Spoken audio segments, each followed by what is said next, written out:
good morning.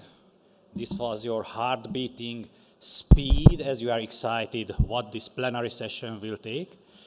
So I'm András Baldi and I will chair this 1 hour plenary session, which I hope won't be a big challenge because our main point here to have a plenary speak from Eszter Kelemen. I will shortly introduce her. She has an MSc in economics.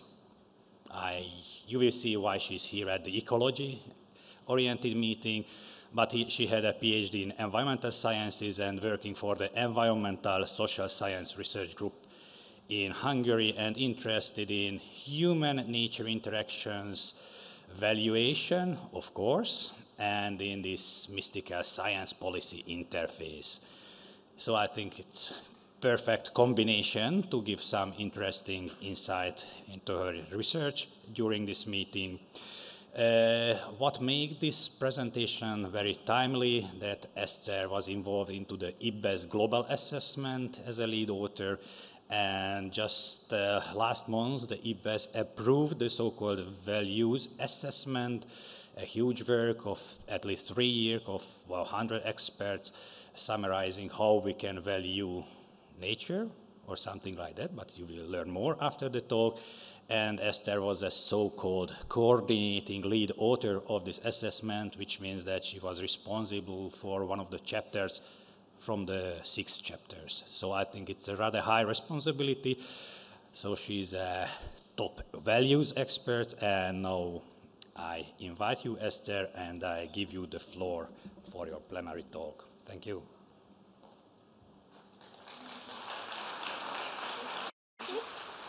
It's like this. You should put it on yourself. I don't want to.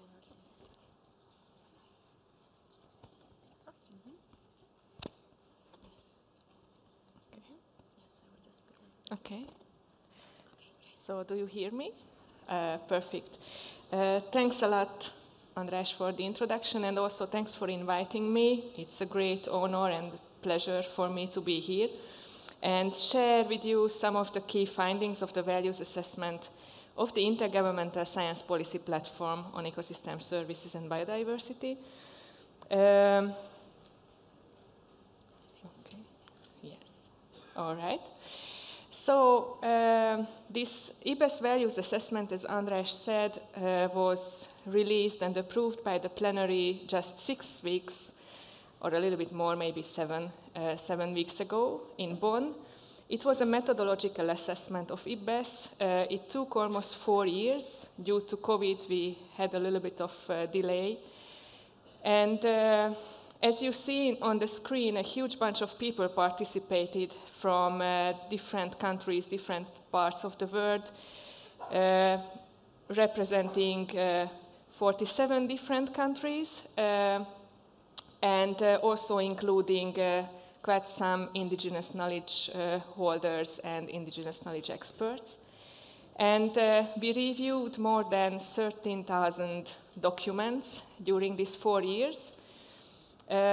So 2 things that I wanted to say with this slide is, first of all, although I'm the one who is giving this plenary talk, I would like to acknowledge that it would have never been possible without the contribution of all these many nice people who you can see on the slide, and even more who you cannot see on the slide. So this is a joint effort. And then I also wanted to mention that because most of the statements or the findings on the slides are coming out from this huge bunch of evidence, I didn't put individual references on the slides, but if you are interested in some of the concepts, just feel free to contact me later on, and I'm happy to give you further directions where to find useful readings.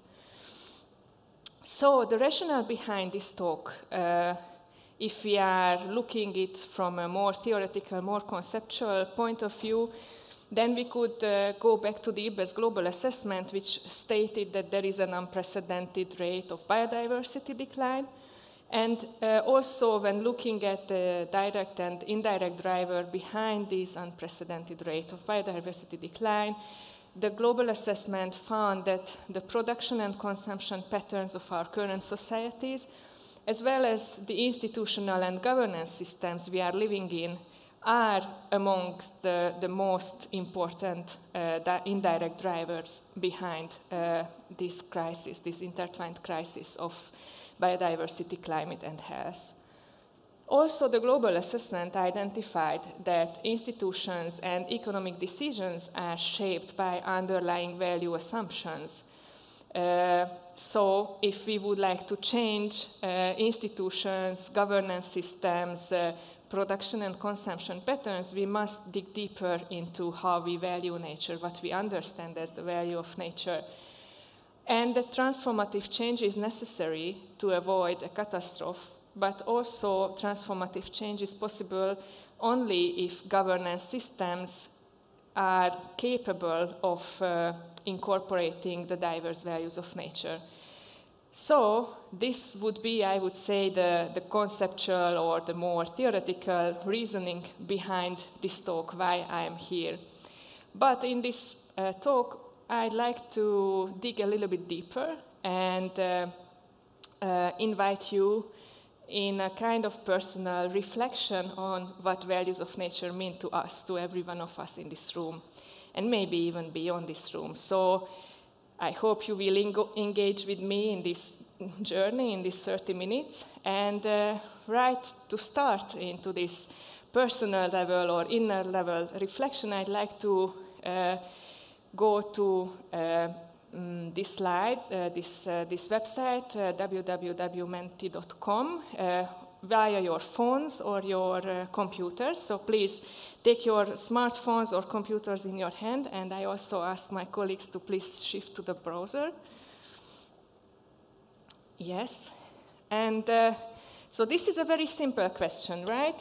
What is the value of nature? I do not want to hear any definitions, any concepts. Just give me your first impressions, the first couple of words what are coming to your mind. What is the value of nature for you personally, I mean? So it can be anything which is coming to your mind.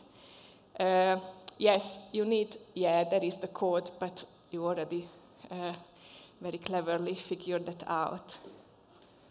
Really exciting.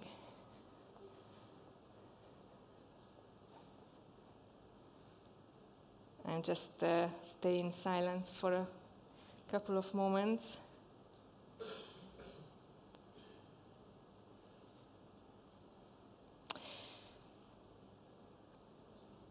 Beautiful. What do we see from this picture now? To me, what is the most striking is that it is evolving, right? It's not something stable. Our values are not stable, are not given. They are changing over time, like the screen is changing when we are looking at it, how you are giving your inputs there. Also, what we see is that it's really colorful, very rich, very diverse. Basically, there is not one value of nature. There are many values of nature out there. And it still keeps evolving, right? And then just look at some of the terms out there. The larger ones are the ones which were mentioned by many of you. Beauty, peace, diversity, health, life, well-being, biodiversity, harmony, freedom, everything, love, many, many different things. Okay, may I ask you to please go back to the presentation? I could spend, I don't know, many more time to look at these words and work with these words, but we need to use this time efficiently. So as I already said, one of the main messages of this exercise that there is not one value of nature, there are many values of nature. And these values are diverse across social groups, across geographical locations, across gender, across life stages. And also these values are changing over time. They are not fixed.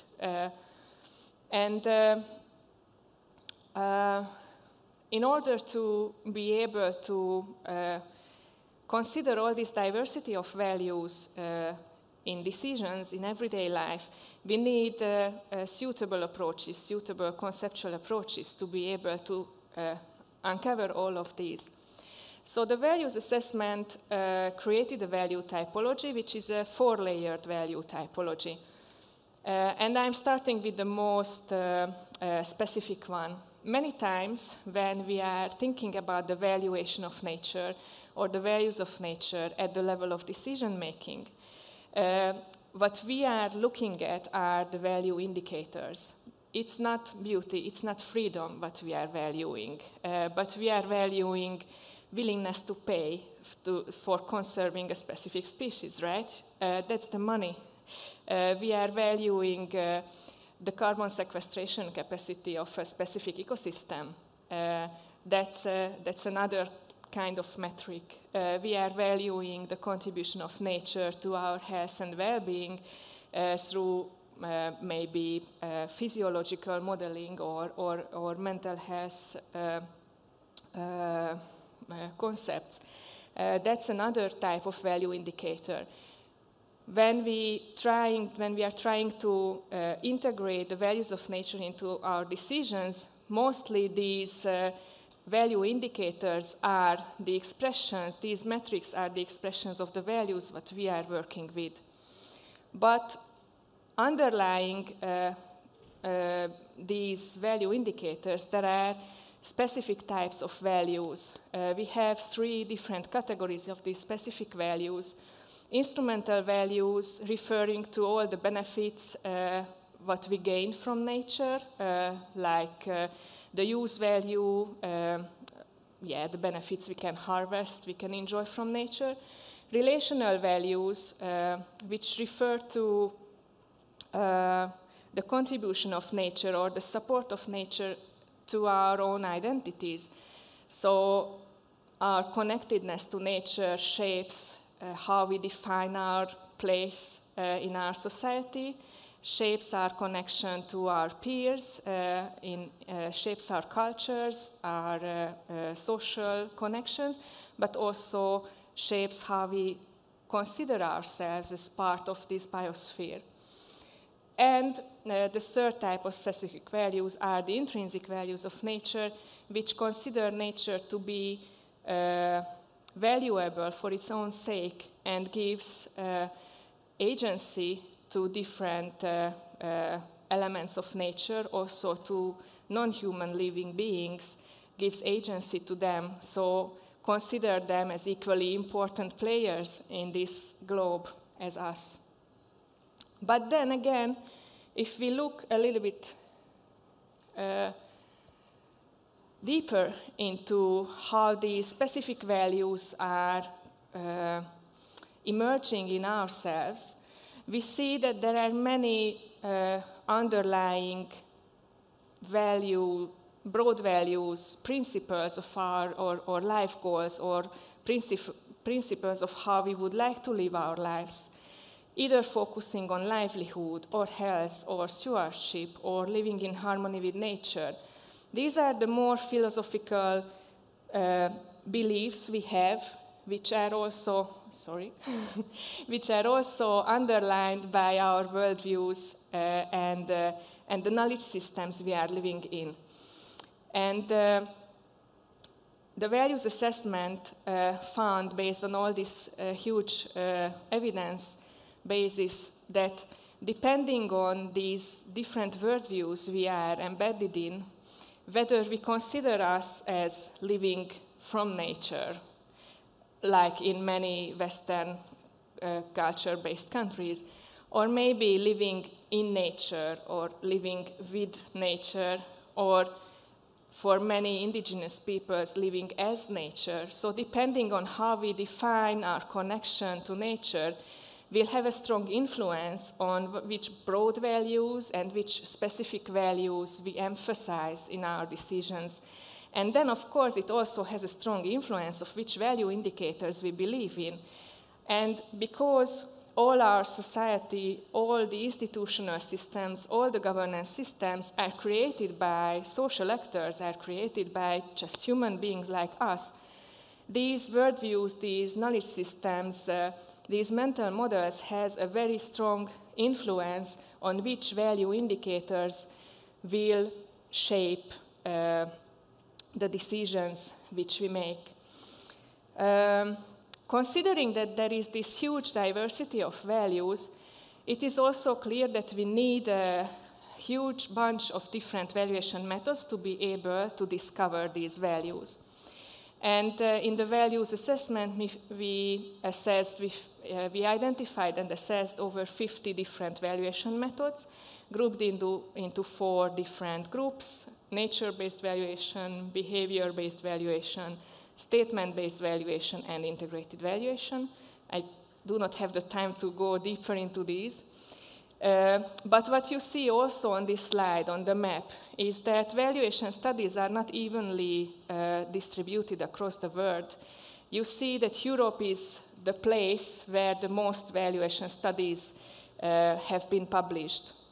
And now if we just think back to the previous slide where we have seen that the different worldviews we have shape also the value indicators which we choose for our studies and for our decisions, we can see that maybe this unbalance of geographical representation also means that there is an unbalance of the different values people hold for people, because most of the studies which are out there using a Western worldview, a Western mental model.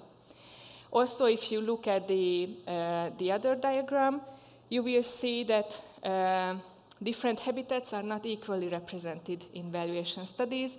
Forests and cultivated areas are the ones where most of the valuation studies are done, but there are many more habitats like deserts or savannas, where only very few valuation studies are done. So also in this sense, all the valuation studies are skewing towards some ecosystems and not really focusing on many others. And this way, we cannot capture all the values which are out there. Is it a problem? Or not? Also, one more striking example, what we found in the values assessment, is that it's not just the geographical distribution and the different habitats which are unevenly represented in the studies, but also that in most valuation studies, there is only one value dimension assessed and not all of them. Could we say that it's not a problem? We are happy if at least some kind of valuation is done, and we do not bother that we cover all the different values out there. The answer is yes or no. Of course, it's better to have at least valuation for one value dimension. But on the other hand, many times it leads to social conflict, it leads to exclusion, and it leads to suboptimal ecological outcomes. And I'm just bringing here a Hungarian example, which is a historical one. When the national park in central Hungary, in the Kiskunság, was established back in the 1970s, those farmers who had their homesteads within the protected areas were forced to move out. And when I did my research there in 2005-06 or around that time, they still had these very traumatic memories of this change, of the fact that they had to leave their land. So there was a disruption of memory of land use. We could say that establishing the national park was a decision based on the intrinsic values of nature. And it's a good thing. But on the other hand, such a narrow focus on intrinsic values led to marginalization, led to social conflicts, and also at the end led to some suboptimal ecological outcomes, because due to land abandonment, the clean sand dunes started to get full of different plants. So through natural succession, all these moving sand dunes started to get fixed. So it was also, in a way, leaving out some local knowledge forms from the decision also led to a less optimal outcome in ecological terms. So what we see is that many times there is a values to action gap. We know that there are different diverse values out there, and we are making decisions, but these decisions many times do not consider all these values. Less than 1% of the SS studies involved local people in every step of the valuation process in our assessment. And only 1/4 of the assessed evidence focused on relational or intrinsic values, so the rest, three-quarters of the reviewed evidence focused only on the instrumental values of nature. And on top of all this, only 5% of the SS studies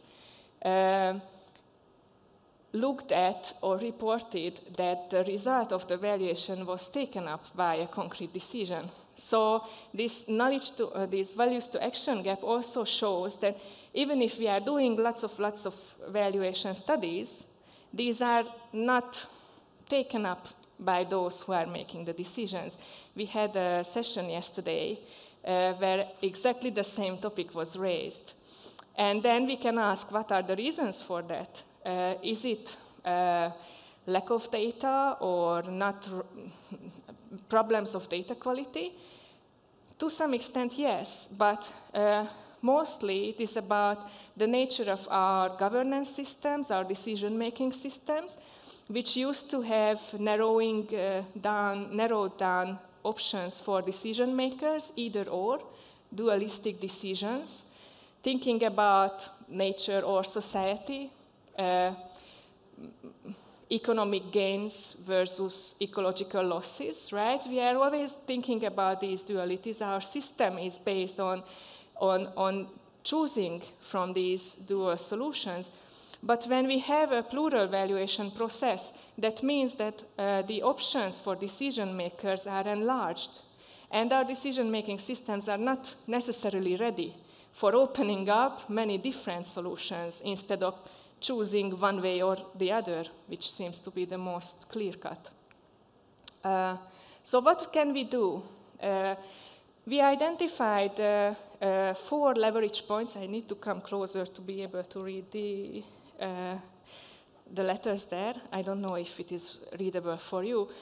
So the shallowest leverage point is to continue doing valuation studies like we do.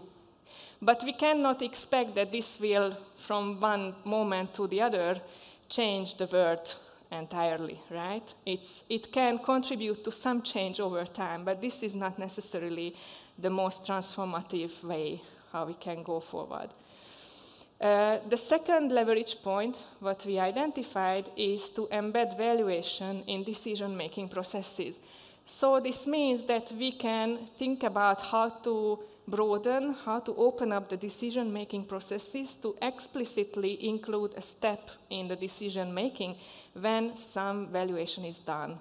And then this integrated valuation could meaningfully include diverse values in the decision at the end. I will not take about these 2 leverage points, but will focus the rest of my talk on the last 2, which are reforming rights and regulations to enable institutions to embrace diverse values, and then shifting societal norms and goals to mobilize sustainability-aligned values. So, what do we mean by reforming policies?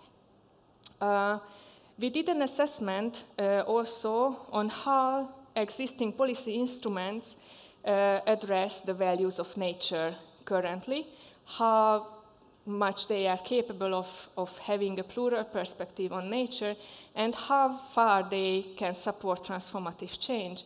And we found that the most frequently used legal and economic policy instruments are more narrow in their value perspective, focusing more on one value dimension, while rights-based and sociocultural policy instruments, for instance, sacred sites or indigenous communities conserved areas, or environmental education are more capable of integrating diverse values. So the way, what is a possible way forward is to create policy mixes where beside economic and legal instruments, we also meaningfully use rights-based and sociocultural instruments, and maybe try to use these sociocultural instruments to change legal and economic instruments, and that way increase policy coherence across sectors and scales. And one example for this is the instrument called Rights of Nature, when nature or her entities like rivers, forests, or mountains are giving legal personhood. This approach exists in several countries by now, in some countries at the constitutional level. However, considering the worldview behind the rights of nature approach, that is coming mostly from indigenous worldviews, where living in harmony with nature is considered as the key goal for humanity. And it's really interesting how putting rights of nature at the constitutional level will have a strong influence on how all the legal institutions have to be changed and shifted towards considering the right of a river or being represented by a lawyer if you are harming an entity, a natural entity, at the court. Also, you could ask, how is it possible to create a cross-scale coherence this way? And the best example for me is one of the harsh discussions at the last plenary of IPBES, where we approved this values assessment, when one of the country delegates raised that we should put this rights of nature example into the text of the values assessment, because they have it at the constitutional level, because this shows how much we need to focus on indigenous worldviews, etc. Many other country delegates said that, oh, it's impossible. My legal context is absolutely incapable of having such kind of approach. And there was a huge debate. This was the only occasion in this plenary where a so-called Friends of Chair discussion was requested by the chair, because it was impossible to reach an agreement in the plenary room. And it was really interesting that after the discussion, some of the countries which were silent at the beginning said that if we always see what are the challenges of implementing a new legal approach, then we will never have a transformative change. So at the end of the discussion, the plenary approved a sentence in the SPM referring to the rights of nature as one of the most transformative potential, as having one of the biggest transformative potential among the different policy instruments.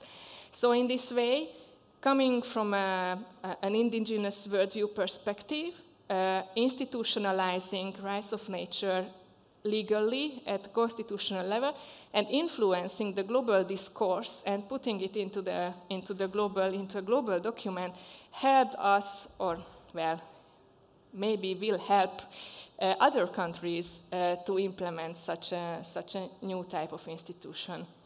However, to do this, we need to improve our capacities, not just the analytical ones. So it is not just about data quality, it is not just about our capacities to do valuations, but it is also about the motivation behind accepting the results of valuation studies, and it is also about social networking, like being able to paying attention to others, accepting the views of others, and trying to work together with others. And this leads us to the deepest leverage point we identified in the values assessment, which is about shifting social norms and goals.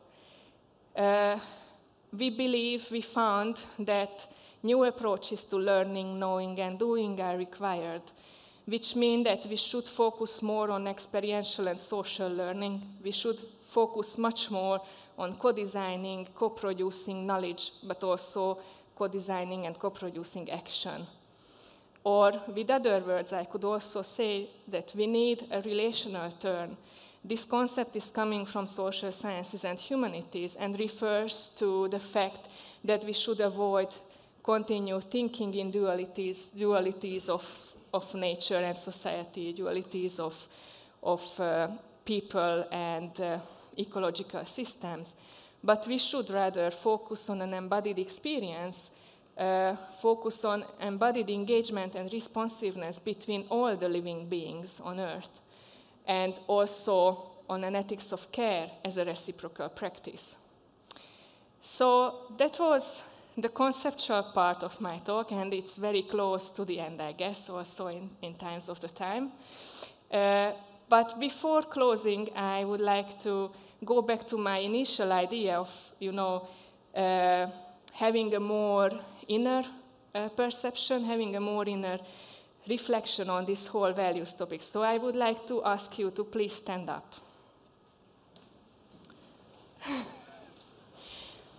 Yeah, sorry, I look at András's faces and I see that it's a little bit awkward, but don't worry. Yes, someone already started to stretch her arms, so please stretch your arms. Perfect. And then just close your eyes. Yeah, you can leave your arms up there. You can also, just feel comfortable. What I would like to ask from you is just close your eyes and imagine that you are a tree. Imagine what kind of tree you are. You can also just take the shape of the tree with your hands. If you are a big oak tree, then just use your hands to show how big you are. Or if you are a tall poplar, just do so with your hands. And just try to feel how your roots are going into the earth and how these roots stabilize you, how these roots link you to your peers around yourself. Actually, we are already in a forest here. Just, feel the wind in your leaves and just breathe. And remember that we are all the same, basically, in this globe, in this beautiful planet, and we are all responsible for all of us, for all the beings, not just for the humans, but for the non-humans as well. And thank you. You can just sit back, open your eyes, and I'm very grateful for this time with you. Yeah, and of course, I'm happy to answer any question you might have. Also, the values assessment SPM is already available, so you can just scan this QR code or check the IPBES.net website to download it. Thank you.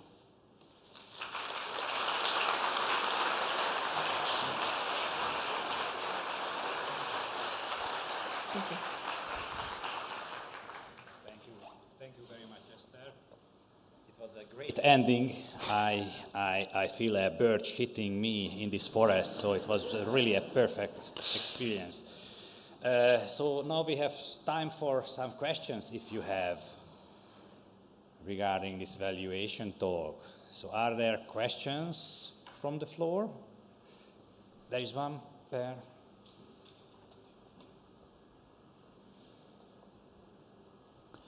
Hello, thank you for a very nice talk. My question is, much of the reasoning and things about life quality and ecosystems and environment and well-being and everything is kind of reduction down to money. How do you feel about that? Is it a good thing to be reductionistic in those ways, or is it really kind of pulling your legs in the wrong direction? Yes, you asked me how do I feel about that. I feel very bad about that. So that's purely my feeling. Also, sometimes I feel very depressed by that. And concerning my thoughts, I think that this is, how to put it rightly. So I think that it's maybe the biggest challenge we face. I mean, of course, I'm not done playing, well, actually not at all. So I think that, as I said at the beginning, if we would like to avoid a collapse, then that's something which we should work on. And it's not something which we can work on individually. We should work on this together with many of our peers across disciplines, across knowledge systems. And sometimes, again, back to feelings, I also feel sometimes that it is impossible because all these governance structures, all these institutional systems around us seem to be so rigid. But then I remember reminding myself that all these institutional structures were built up by humans. So basically, it is also us, the humans, who can change these institutional structures. So it's a big question how to do that, but I think that until we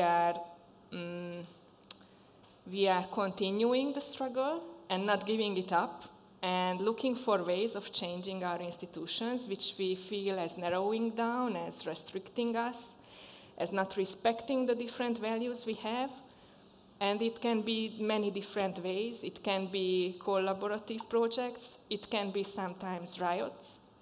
I think that until we do not give up, there is always a hope. Thank you. Yeah, there is one, and there is a microphone somewhere. Thank you very much, Eszter, for that wonderful talk and that tremendous piece of work that you and your colleagues have carried out. I was just wondering, you mentioned earlier that very, very few of the studies, I think it was 5%, actually included a sort of follow-up in terms of how their assessment or how their study had been taken up. So I was just wondering what your views were, based on your experience at the plenary and based on your experience of the Science Policy Interface, on how the IPBES, the signatory countries, were going to actually take up some of the key messages that you've got in this assessment, which I see as really very, with the potential to be very transformative. But obviously it was the countries that asked for this assessment to be done, and I just wonder what your take on it is in terms of how or if they can actually take this up. Thank you for this question, Juliette. Yeah, you should know that in history of IPBES, this was the only one assessment accepted in the lowest time span. So it wasn't even 2 full days, the negotiations. And it's still a big question, what does this mean? Does it mean that the delegates were so happy with this work? Or does it mean that they didn't understand it at all? They didn't understand the relevance of this work, or they were just tired because they already accepted the sustainable use assessment before us, which was a really difficult process.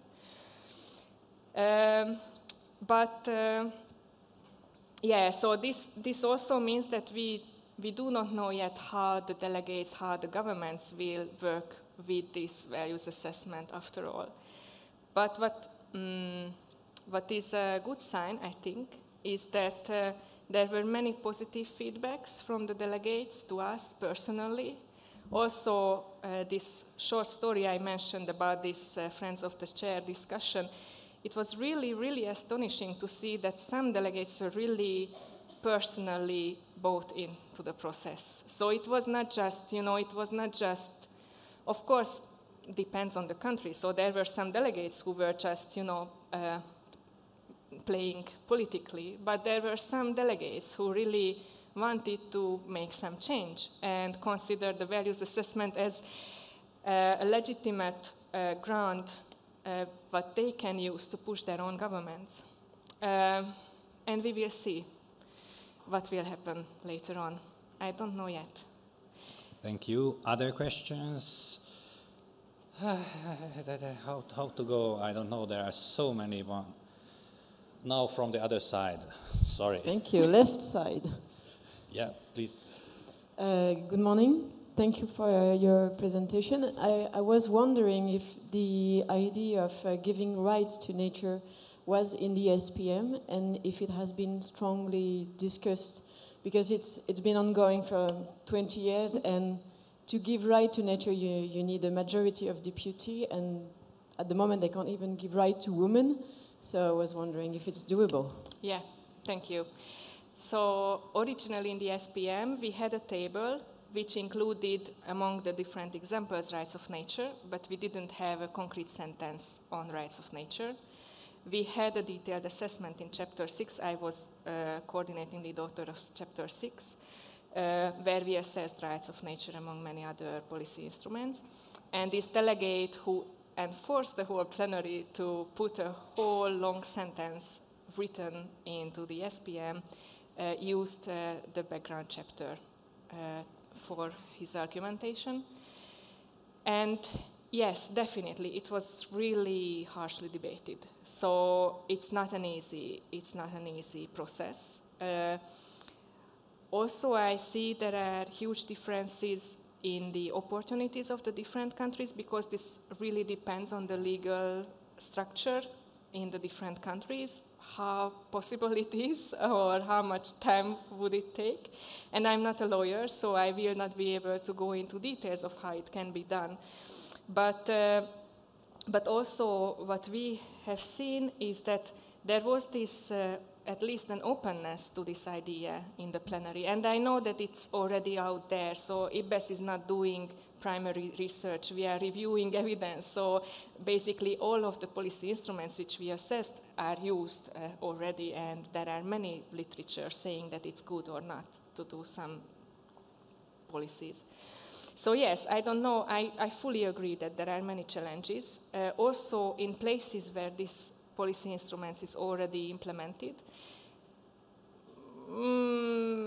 it is not always enforceable, I would say. Yeah, thank you. Just time is running. So two more short questions and short answers. Short answers, sorry, so, yes. Bege, please. Yeah. Ben Gunnar Jonsson, please.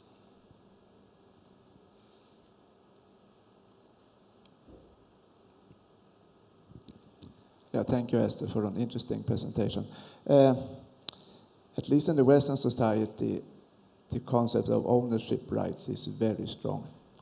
And on one hand, I can, see some positive things around that, because it means that individual persons have strong connection to the land, and it can go back generations in time, and some way, ensure stewardship. On the other hand, a very strong focus on ownership rights, to me at least, seems to be excluding others and other perspectives on this. And so how much was the discussion around ownership rights as a part of the whole valuation issue discussed during this review or assessment?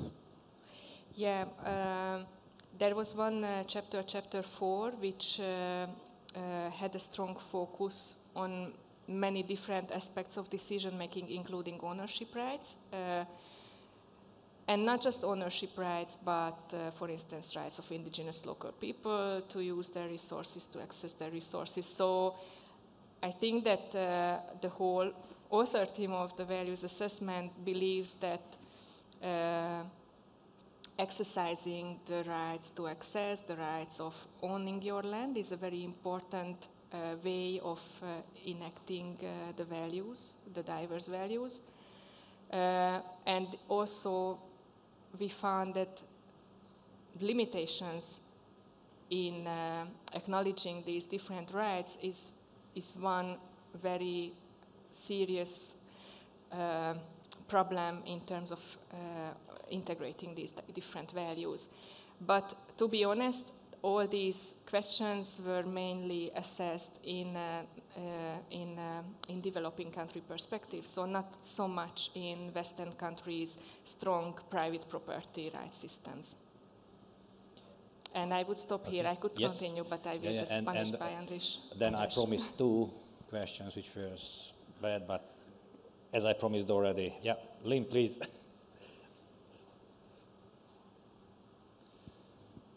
Thank you, Eszter. This was wonderful. I was really struck by the word cloud that we made and how very far away it was from monetary and instrumental values of nature. So my question is, does it look like that if you do it with members of the public who aren't conservation scientists? Have you done that?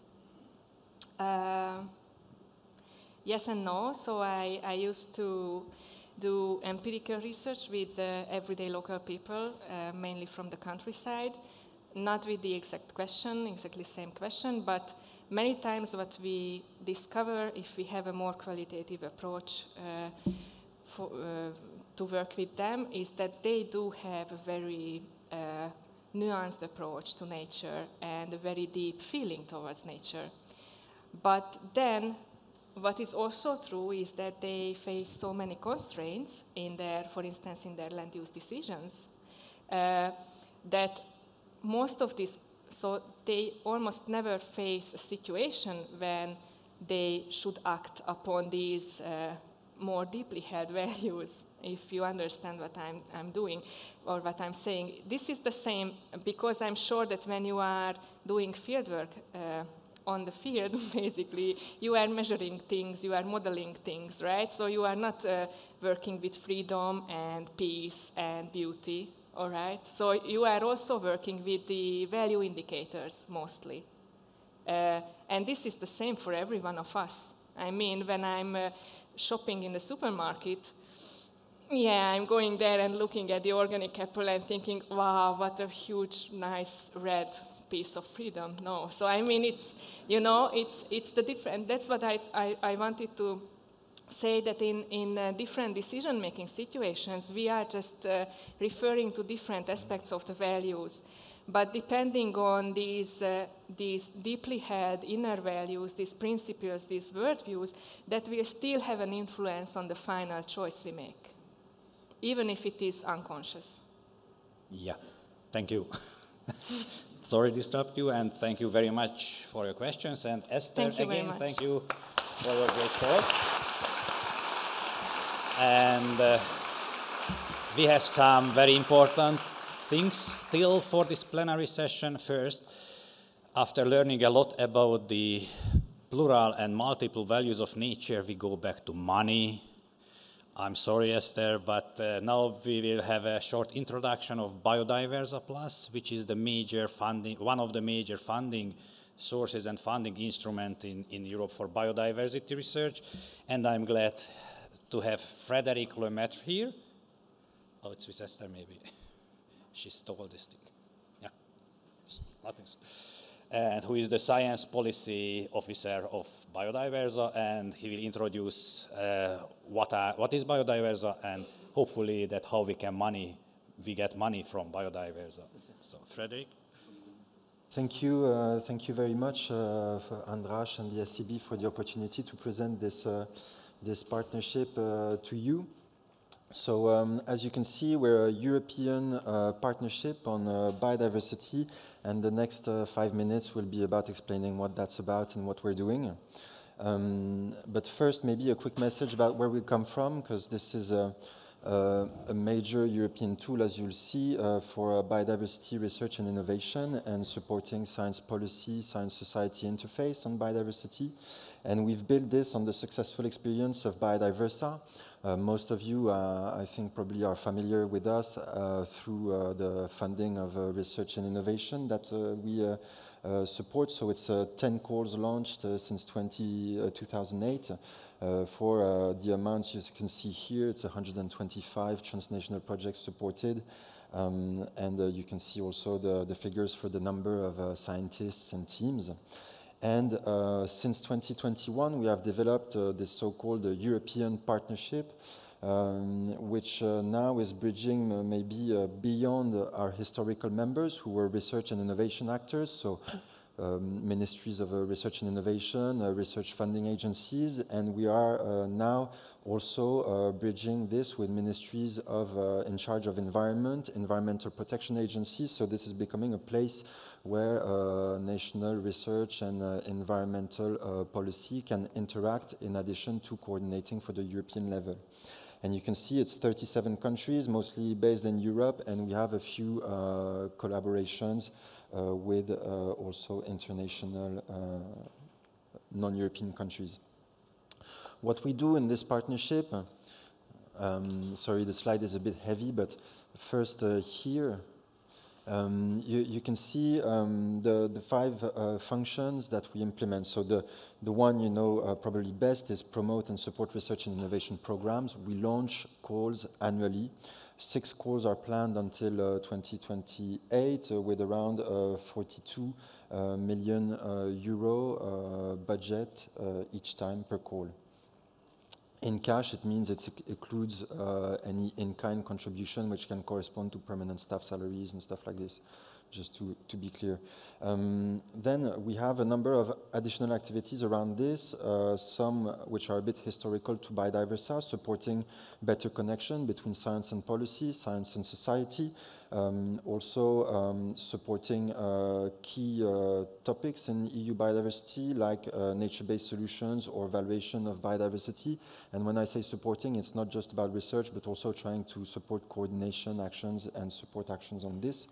And you can see also we have, of course, a role in supporting international outreach of European research and innovation. And behind this, it's research and innovation, but it's also science-based evidence for international policy negotiations of the European Union.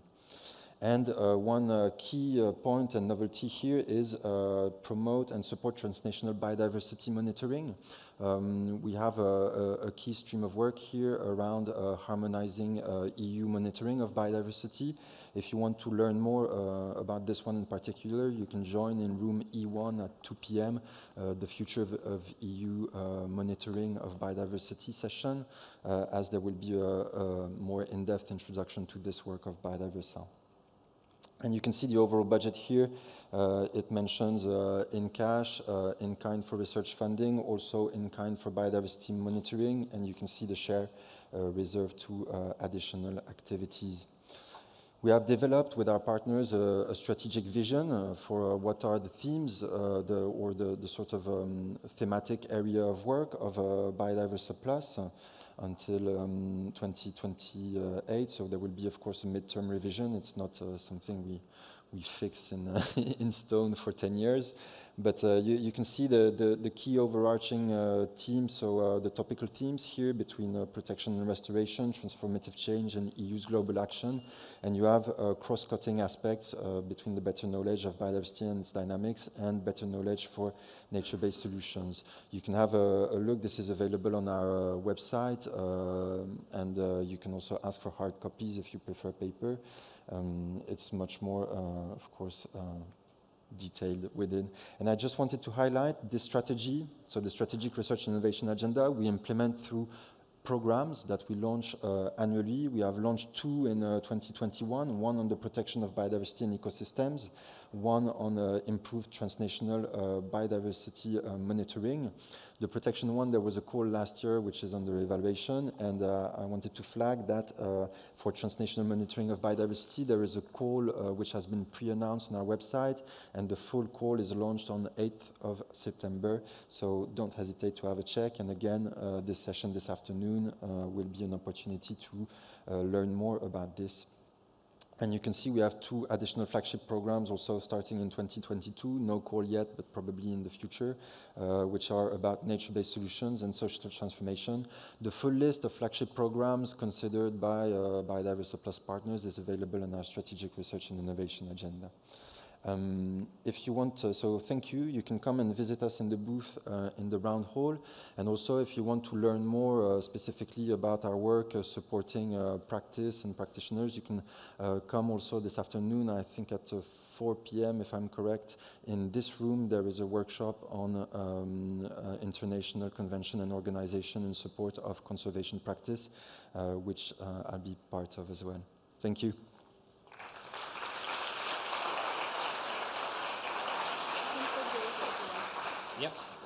Thank you very much. So now we have some information on hundreds of millions of euro after the intrinsic values.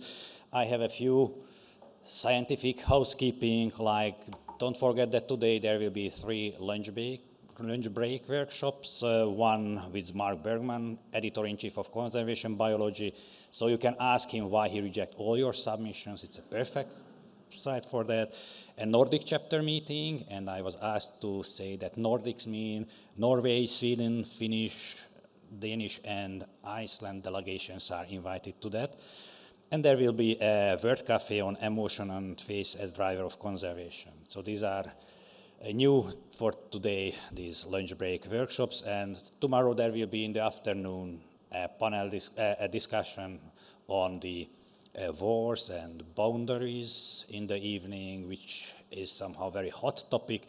And don't forget that Friday afternoon there will be a discussion on future of conservation, future of us, with a keynote will be given by Bill Sutherland, and the panel will discuss how we can use our conservation to save the world. And finally, I have a advert. There is a call out for organizing the next ECCB.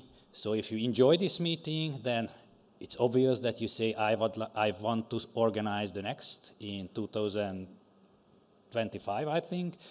Or if you feel that there are some problems, then it's time to say that I can do it better. So in any way, you should apply for the organization of the next ECCB. And there are housekeepings from Carolina.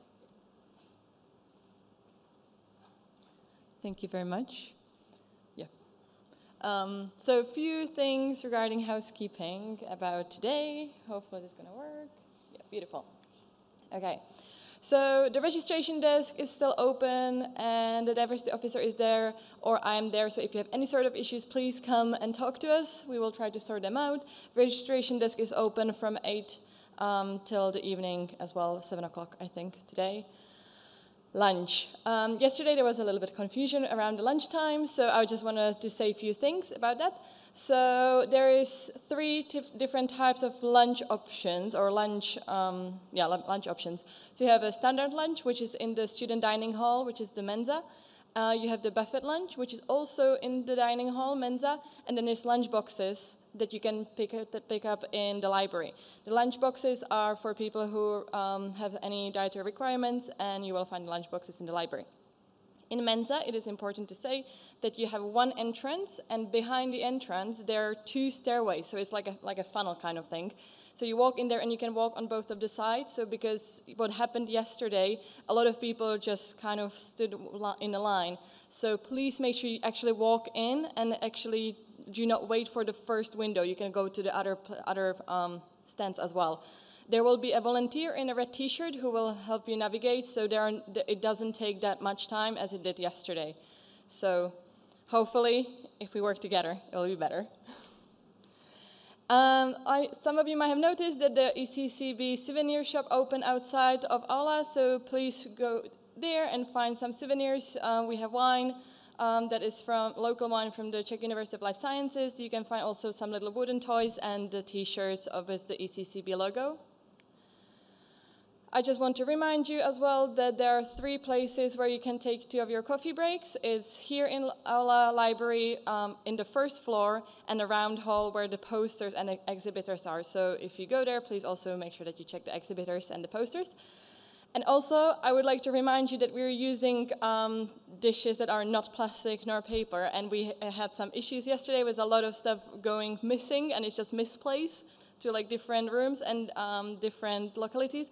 So please do make sure that you leave the dishes in the area where you took it from. So when you have coffee, please finish the coffee in the area where the coffee break is, because otherwise we're just having lots of people running around looking for this stuff so we can serve you tomorrow.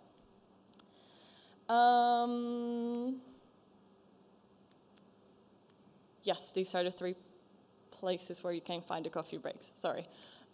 Anyways, free water as well.